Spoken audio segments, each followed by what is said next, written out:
Olá, bom dia igreja, bom dia você que está em casa. Olha nós aqui de novo, louvamos ao Deus eterno porque nós estamos mais uma vez juntos. E tem uma pessoa aqui do meu lado que é uma pessoa muito especial. Bom dia, Beth.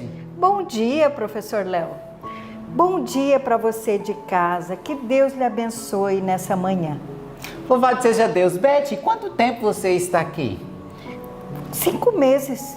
Ah, que coisa boa! O que você está sentindo ao passar esses 5 meses aqui na Escola de Profeta como uma aluna para se tornar daqui uns dias missionária? Aliás, já é uma missionária, né? Porque a Bíblia diz que aquele que já nasce do reino de Deus já é um missionário, né? E qual é a experiência que você está tendo ao passar aqui na escola?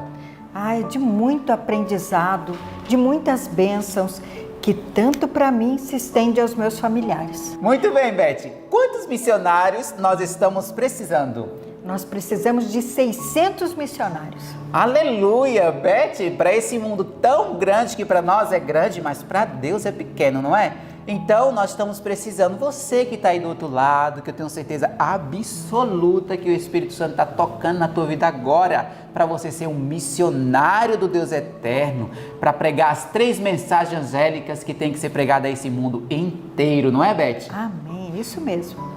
Louvado seja Deus por isso. Então eu convido você com muita alegria no coração de podermos ajoelhar e falar com quem? Com Deus, aquele que me criou e criou você também. Vamos ajoelhar e falar com Deus? Você que está aqui na Escola de Profetas, vamos ajoelhar e falar com a majestade do céu? Querido e bondoso Pai, obrigada, Senhor, por mais uma manhã que estamos aqui para louvar e bendizer o seu santo nome e aprender mais da sua palavra, ó Pai. Esteja com essas pessoas em casa, Senhor, e toca o coração delas. Nós precisamos de missionário para que a sua mensagem seja entregue, Senhor, e o Senhor possa voltar logo para nos buscar. Esteja conosco durante esse estudo. É isso que lhe pedimos e agradecemos em nome de Jesus. Amém, Senhor. Muito bem, depois de nós orarmos, Beth, que hino maravilhoso é esse, se buscares a Jesus? Qual é esse hino, Beth? 128.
Filhinha, você tem que ir lá cantar.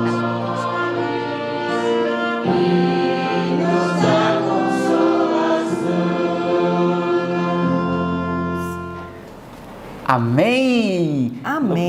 coração. Louvado seja Deus por esse hino que encheu o nosso coração. Chegou o momento que você aí de casa, eu tenho certeza que você espera, e nós também, que é decorar a palavra do Deus eterno, porque daqui uns dias, Beth, nós não vamos ter a palavra do Senhor Jesus na nossa mão mais.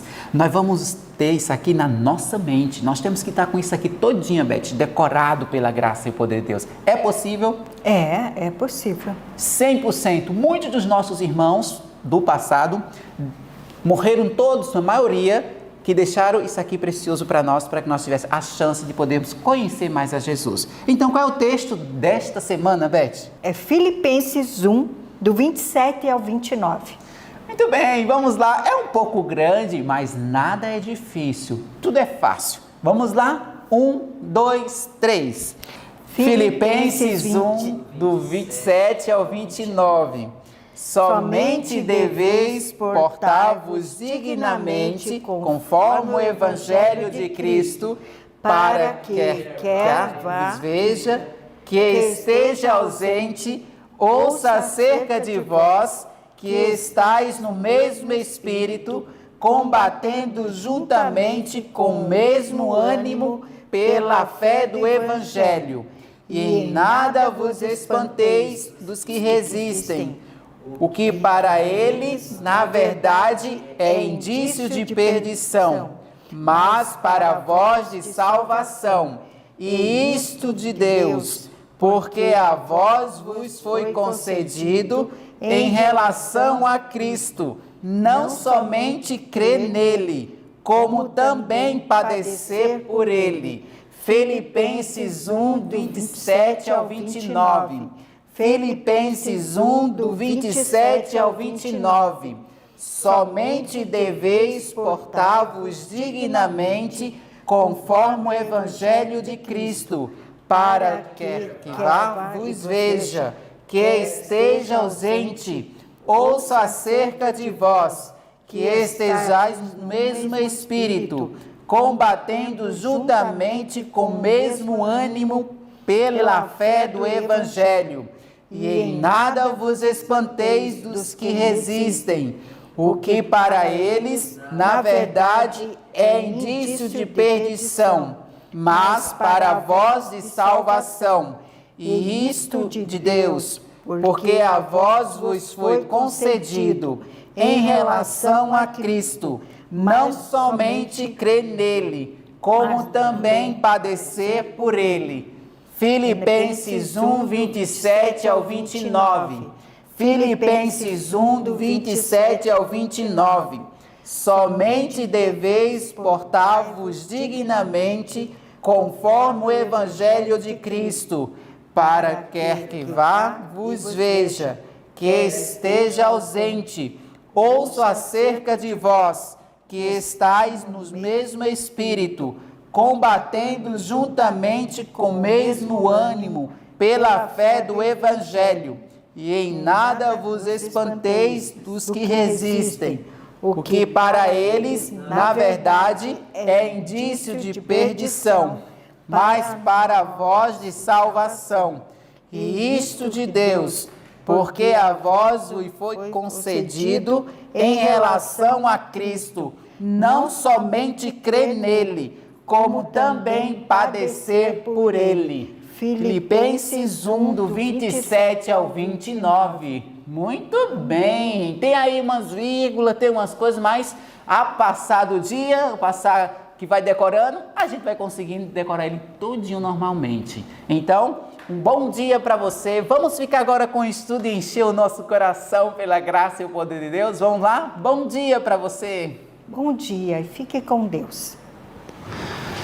Bom dia a todos vocês. Bom dia.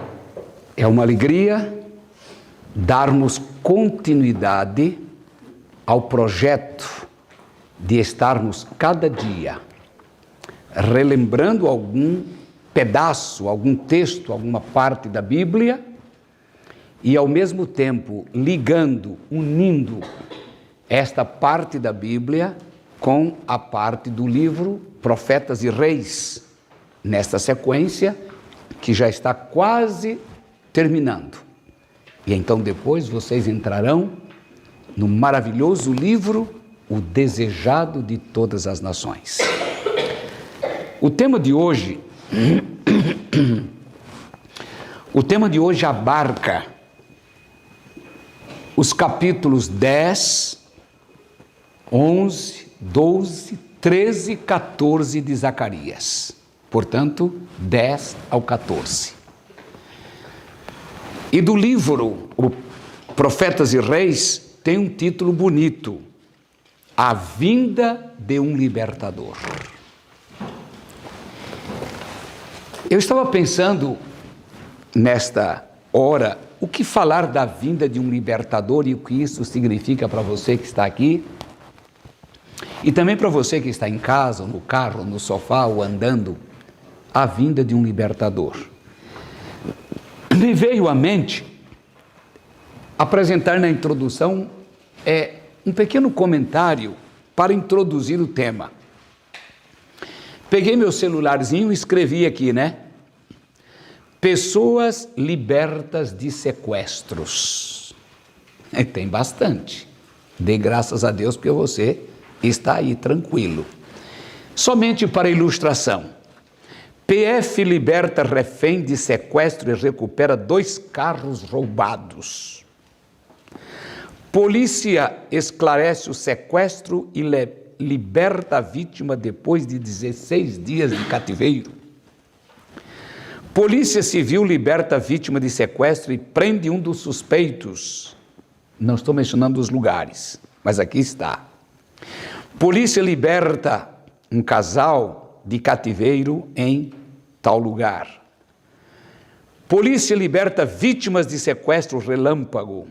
Bom, aqui não acaba, vai a sequência como é normal. O que significa uma pessoa estar sequestrada?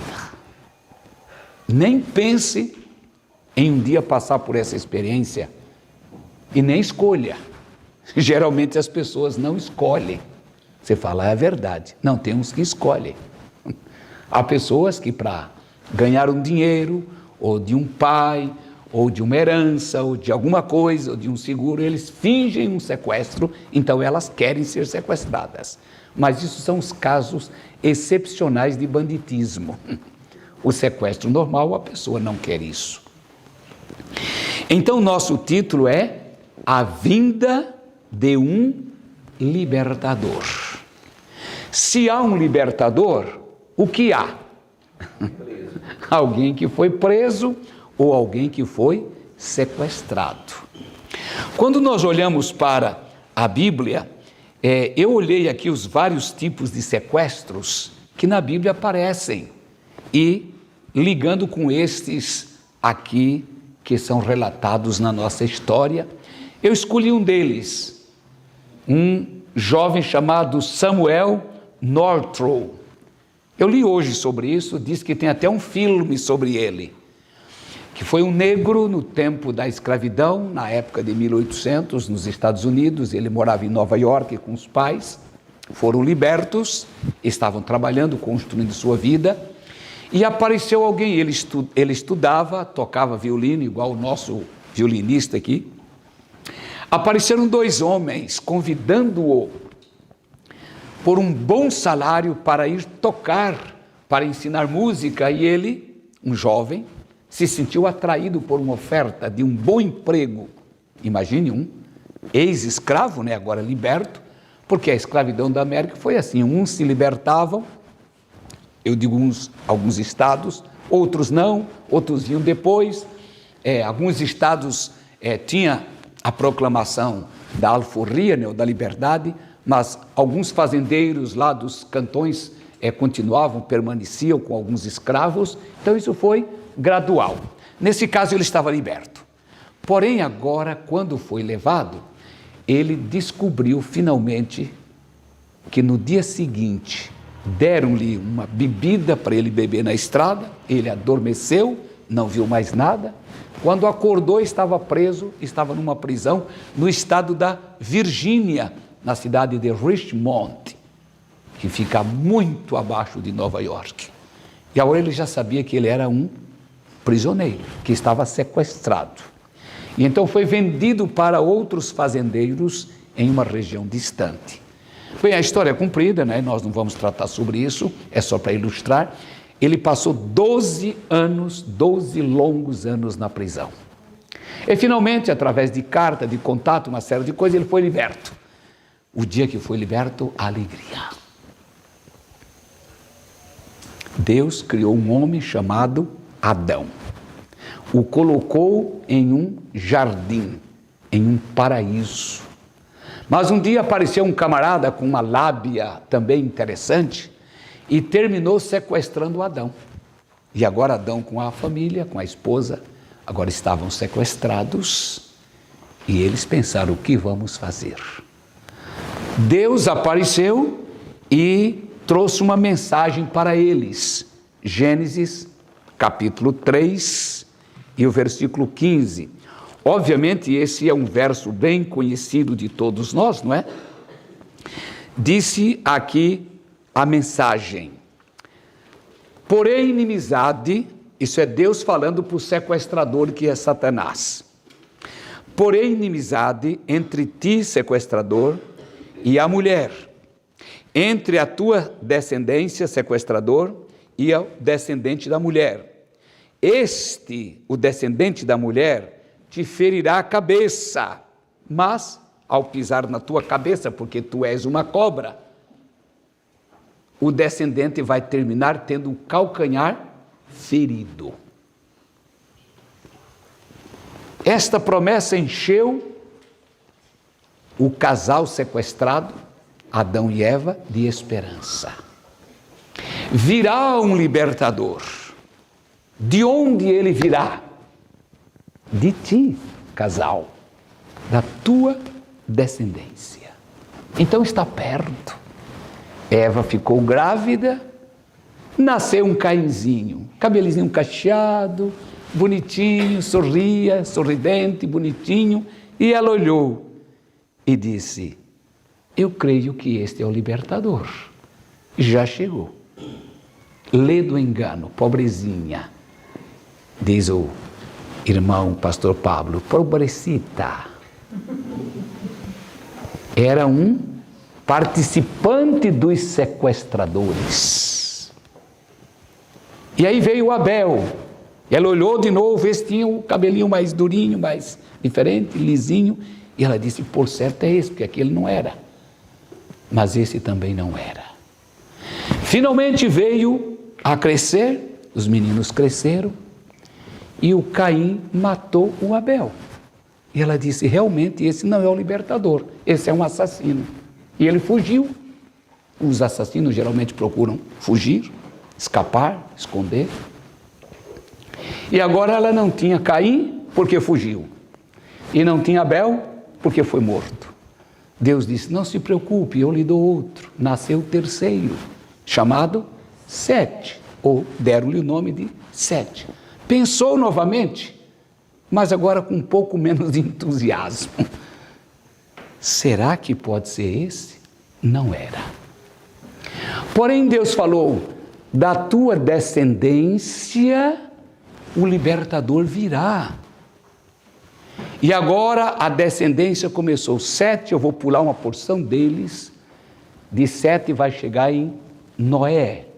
E você sabe o que aconteceu com o mundo? Foi virado de cabeça para baixo. Mas dos que sobraram na arca, 3 filhos de Noé, Sem, Cão e Jafé. De Sem, a descendência continuou, porque a descendência do Caim seguiu por aqui, para um rumo errado. Mas Deus falou: é do descendente de Sete, Eva. Então foi o Sete, depois o Noé, do Noé agora vem o seu filho Sem, de Sem vem um homem chamado Abraão, e muitos anos depois Deus chama Abraão, faz uma promessa para ele dizendo: o que eu falei para Adão, que viria um libertador, o que eu falei para Noé, agora eu vou falar para você. Ele disse: está bem.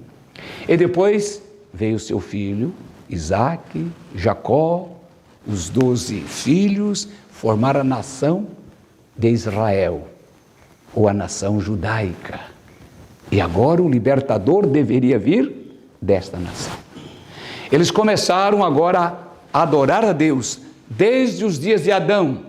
Essa sequência de adoradores continuou, esperando a vinda do libertador. No livro que você está estudando, diz aqui na página 352, correto? No segundo parágrafo, no meio do segundo parágrafo, Satanás tem conhecido que ele não pôde jamais manter absoluto domínio sobre os habitantes deste mundo. Então ele sabia que como sequestrador não ficaria um domínio completo. Aí continua: quando Adão e seus filhos começaram a oferecer os sacrifícios cerimoniais ordenados por Deus, como um tipo da vinda do Redentor ou do Libertador, Satanás reconheceu neles um símbolo da comunhão entre o céu e a terra. Agora ele sabia que esta comunhão era a comunhão do povo com Deus e que desse povo viria então o libertador. Porém, os israelitas continuaram aguardando, e aquilo que repetiu com Eva algumas vezes era corrente agora entre os israelitas.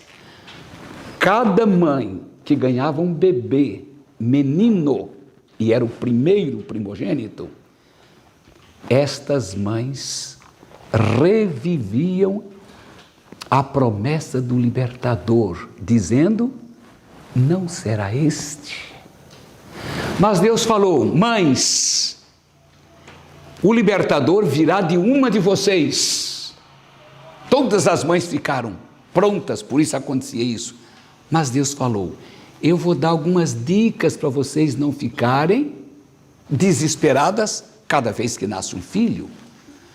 Sim, Senhor, quais são as dicas? Vamos ler então algumas dicas que eu coloquei aqui. Isaías capítulo 9, verso 6. Agora nós vamos ler bastante textos, tá bom? Isaías capítulo 9, versículo 6, fala das características deste menino. Porque um menino nos nasceu, um filho se nos deu, o governo está sobre seus ombros, e o seu nome será maravilhoso, diga comigo, conselheiro, Deus forte, Pai da eternidade e príncipe da paz. Estas são as dicas de como ele será. Mas o que mais, Senhor? Parece um pouco longe ainda. Não, você pode ver, o Isaías disse no capítulo 7, verso 14, portanto o Senhor mesmo vos dará um sinal. Vai ter um sinal para saber quem é o libertador. Pode aparecer alguém para confundir você. Eis que a virgem conceberá e dará luz a um filho, e chamarão o seu nome de Emanuel. A mulher que vai dar luz a este bebê vai ser uma virgem. Opa! Então, se eu tive relação com o meu marido e nasceu o bebê, já não vou olhar mais para ele, porque eu já não sou mais a virgem mencionada aqui. Mas Deus falou: calma, tem outras dicas para o libertador. No livro de Miqueias, no capítulo 5, para achar Miqueias, tá? Você vai lá no final da Bíblia, do Velho Testamento, claro, e vai voltando aí para não se confundir muito, porque é um livrinho pequeno. Miqueias 5 e 2, Deus falou: agora eu vou dizer onde é que ele vai nascer. E tu, Belém Efrata, pequena demais para figurar como grupo de milhares de Judá, de ti me sairá o que há de reinar sobre Israel, e cujas origens são desde os tempos antigos. Ele já era, desde os dias da eternidade ele já existia. Então o bebê que vai nascer, eu sou mãe, moro na Galileia. Bem, neném nasceu, nem vou pensar, porque diz que ele tem que nascer lá em Belém. Então, eu moro na região de Manassés. Havia 12 tribos, então o bebê tem que nascer lá. E de uma virgem. Então começou a eliminar as dúvidas e os problemas que aquelas mães tinham. No livro de Isaías, capítulo 11, vai falar das atividades deste menino, como ele seria, o que ele faria. E aqui diz o capítulo 11 de Isaías: do tronco de Jessé, Jessé era o pai de Davi, sairá um rebento, um renovo, e de suas raízes um renovo. E aí diz o verso 2, repousará o Espírito do Senhor, de sabedoria, de entendimento, de conselho, de fortaleza, do conhecimento e do temor do Senhor. Então agora, este homem que seria o libertador teria estas qualidades de justiça e de equidade. Mas ok, quando ele nascesse também, ele teria uma obra a fazer. Isaías 61, vamos lá?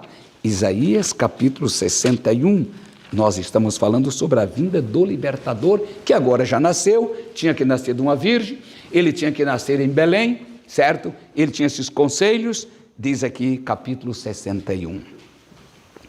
O Espírito do Senhor está sobre mim, porque o Senhor me ungiu para pregar boas novas aos quebrantados. Enviou-me a curar os quebrantados de coração, a proclamar liberdade aos cativos e a pôr em liberdade os algemados, e a pregoar o ano aceitável do Senhor e o dia da vingança do nosso Deus, consolar todos os que choram. Bem, então ele tinha uma obra. Este seria o Messias sofredor.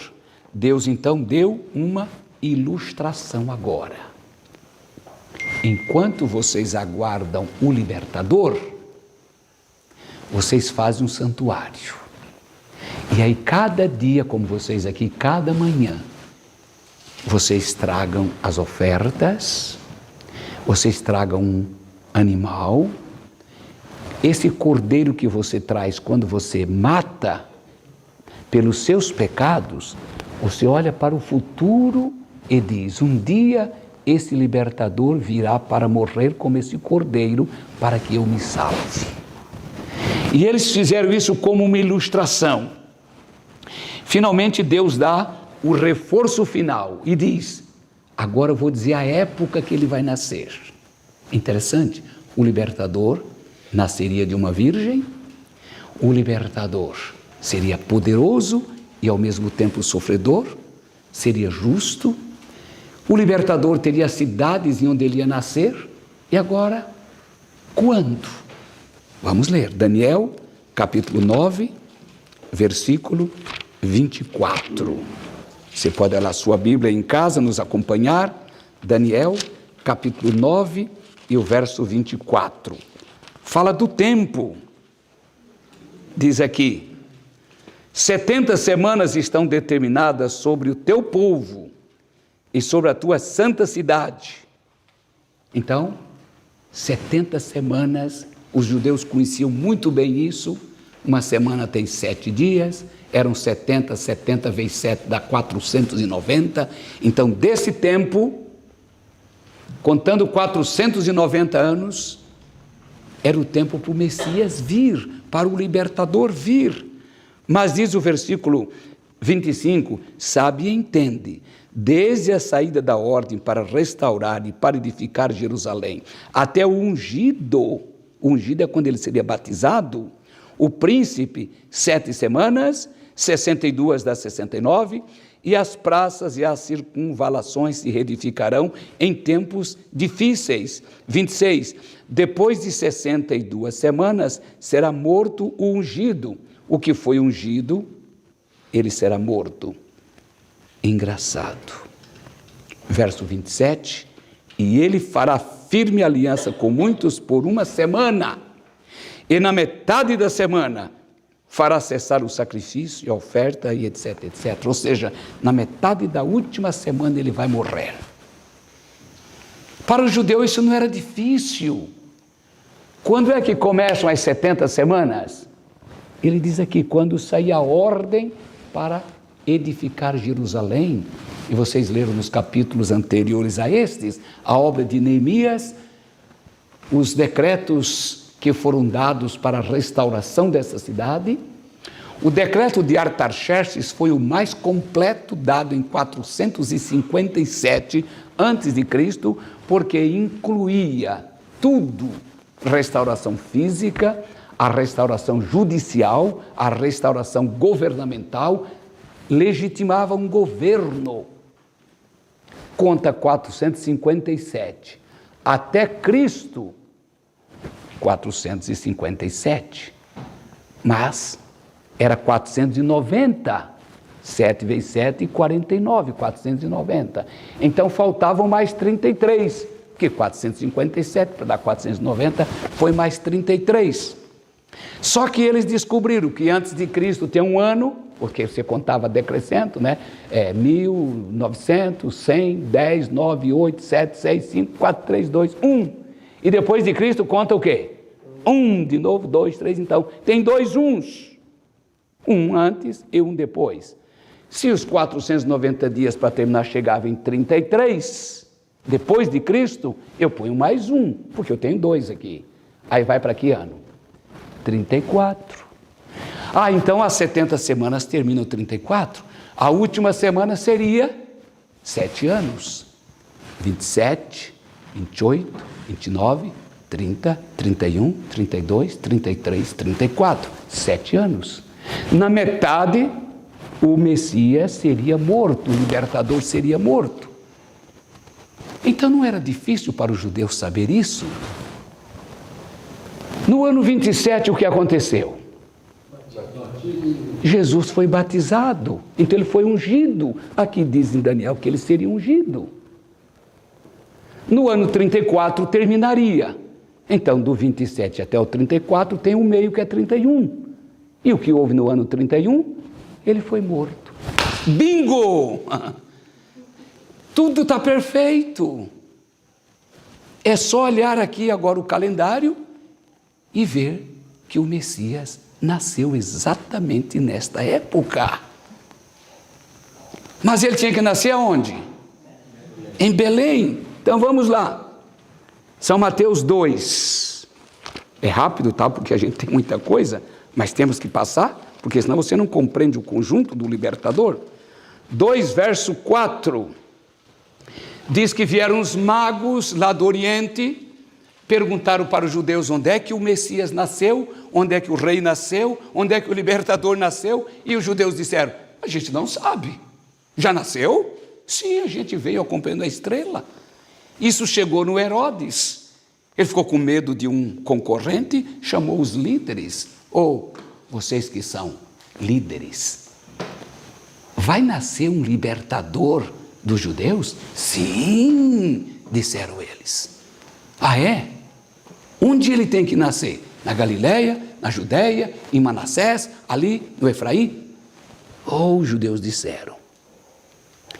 2:4. Então, convocando todos os principais sacerdotes e escribas do povo, perguntava deles onde Cristo devia nascer. Verso 5, em Belém da Judeia, responderam eles, porque está escrito nos profetas. Verso 6, e tu, Belém, terra de Judá. Ok, então, onde o Messias, o libertador, deveria nascer? Quem é que disse isso? Profeta Miqueias, 700 anos antes. Então aqui já estava claro que eu já sei onde é que ele tinha que nascer. Já tinha informação.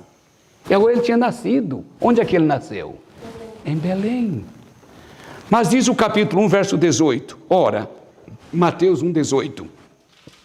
O nascimento de Cristo foi assim.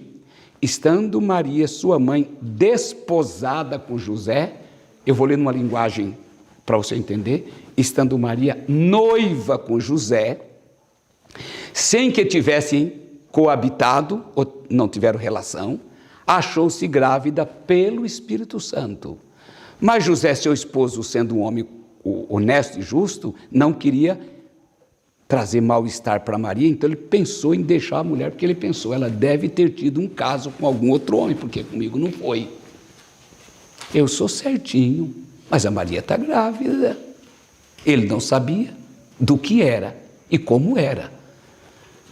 Enquanto ponderava isso, verso 20, eis que lhe apareceu em sonho o anjo de Deus e disse, José, filho de Davi, não temas receber Maria, tua mulher, porque o que dela está gerado não é de nenhum homem, mas é do Espírito Santo. Opa, então tudo bem, Senhor. Ela dará à luz a um filho e lhe porás o seu nome de Jesus, porque ele salvará o seu povo dos seus pecados. Ah, então agora José ficou tranquilo. Maria era uma virgem. E o que dizia lá Isaías? Eis que a virgem conceberá e dará luz ao libertador. E a virgem está aí. E lá dizia que o neném, Miqueias 5:2, nasceria em Belém. O neném nasceu em Belém. E agora os anjos vieram para adorá-lo. No Lucas 4,16, diz sobre a obra dele, porque lá nós lemos que ele viria para fazer esta obra, em Isaías 61, e aqui diz, Lucas 4,16, indo para Nazaré, onde fora criado, isso é Jesus, entrou num sábado na sinagoga, segundo o seu costume, e levantou-se para ler. Verso 17, então lhe deram o livro do profeta Isaías, e ele abriu o livro e começou a ler. O Espírito do Senhor está sobre mim, pelo que me ungiu para evangelizar os pobres. Enviou-me para proclamar a libertação dos cativos, restauração da vista dos cegos, pôr em liberdade em cativos, apregoar o ano aceitável do Senhor. Quando ele terminou de ler tudo isso, fechou o livro e disse: tudo isso se cumpriu hoje diante dos seus olhos. Isaías disse que esta seria a obra. E agora ele diz, esta é a obra que eu vim fazer. Quando saiu das águas do batismo, João olhou para ele, inspirado por Deus, e disse: eis o Cordeiro de Deus que tira o pecado do mundo. Então estava ali. Isaías 53 falava do Messias, com duas grandes características. O Messias sofredor, que daria sua vida, que morreria, e o Messias glorioso, que viria como rei. Quando é que esse menino nasceu? Gálatas 4:4 diz assim: e vindo a plenitude dos tempos, Deus enviou seu filho, nascido de mulher, nascido sob a lei. Bem, fechamos o quadro. Tudo o que foi dito como dicas para o libertador aconteceu. Agora, Maria segurava o bebê no colo, diferente de Eva e diferente de qualquer mulher hebreia ou judia, e Maria podia dizer: este é o libertador. Para o libertador. O que aconteceu com a nação? Vamos agora para a conclusão. No livro de João, eu posso mencionar de mente, mas eu quero que você leia. Você está em casa, abra sua Bíblia. João capítulo 1 e o versículo 11, é o quarto evangelho. Agora o libertador começa a sua obra, agora o libertador é apresentado, faz seus milagres, proclama o reino, liberta os cativos, mas tristemente, com lágrimas, João escreveu, 1:11 de João. Ele veio para o que era seu, complete você. Mas os seus não o receberam. Você pode imaginar que você foi sequestrado, você e sua esposa, ou seu filho, e você está em algum buraco por aí, debaixo da terra, ou em uma construção velha, e alguém chega e consegue falar com você no seu celular, porque você deixou o celular escondido em algum canto que os sequestradores não viram, e você desligou. Mas agora que ele saiu para beber água, você manda uma mensagem para alguém, e chega alguém, e o sequestrador está dormindo, porque ele bebeu uma cachaça, e o sequestrador está ali, como que imóvel, e o seu libertador chega, faz assim para você, você diz: o que é que você quer? Ele pega uma plaquinha e diz: eu vim libertar você, vem, aproveite. Você olha para ele e diz: pode ir embora. É estranho, não é? É engraçado, não é? É ridículo, mas isso que eles fizeram. Depois de ter toda a informação do libertador, o libertador veio e eles disseram: nós não queremos. Qual foi o erro dos judeus? Este libertador tinha duas grandes características. Ele deveria ser o Messias sofredor e o Messias glorioso. Eles viram somente o Messias glorioso. Então, quando olharam para Cristo, seu trabalho, sua humildade, eles falaram: não é esse o libertador. Não quiseram e o crucificaram. Hoje nós estamos proclamando que esse libertador veio, cumpriu sua obra, foi para o céu e promete retornar. Mas os judeus, para quem foi dada toda esta mensagem, onde diz o livro aqui, a vinda do libertador, até hoje estão lá, com o livro na mão, diante do muro, esperando que venha o libertador. Mas ele já veio. E agora o que nós estamos fazendo? Esperando que ele volte, gloriosamente, para terminar todo o programa que ele começou. E agora, terminando o último verso, para vocês não se cansarem, não é? Disseram que eu tenho que ficar dentro de meia hora. No livro de Zacarias, no capítulo 14, voltemos lá no nosso texto, que era Isaías 10 até o 14, não conseguimos ler tudo, né? Zacarias, capítulo 14, verso 4. Agora nós estamos aqui ainda nesse cativeiro, nós somos os sequestrados, mas agora nós somos libertos, mas ainda estamos no campo do sequestrador, esperando esse momento. 14 e 4. Naquele dia que ele vier, estarão os seus pés sobre o Monte das Oliveiras, que está de fronte de Jerusalém para o oriente. O Monte das Oliveiras será fendido pelo meio, para o oriente e para o ocidente, e haverá um vale muito grande, metade do monte se apartará para o norte e outra para o sul. E então, este grande libertador, Cristo Jesus, virá em nuvens e em glória, com os anjos e em majestade, para nos tirar do cativeiro final. Amém? Amém.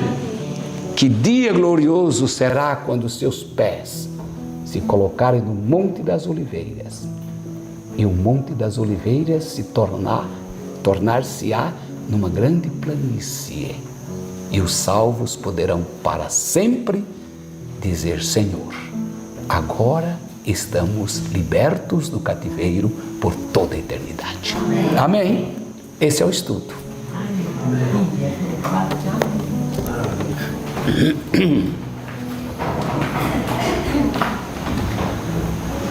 Amado Deus, nosso glorioso Pai, cada manhã é sempre um exercício de fé e uma expressão de gratidão, porque há um descanso e um despertar, com a esperança de que um dia o grande libertador virá para nos levar para o reino celestial.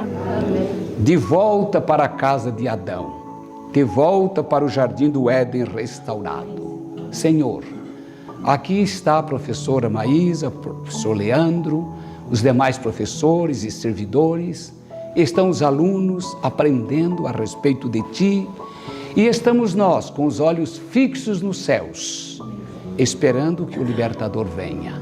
Senhor, receba nossa vida, nossa dedicação, nossa certeza, nossa fé, nossa confiança, no nome de Jesus. Amém.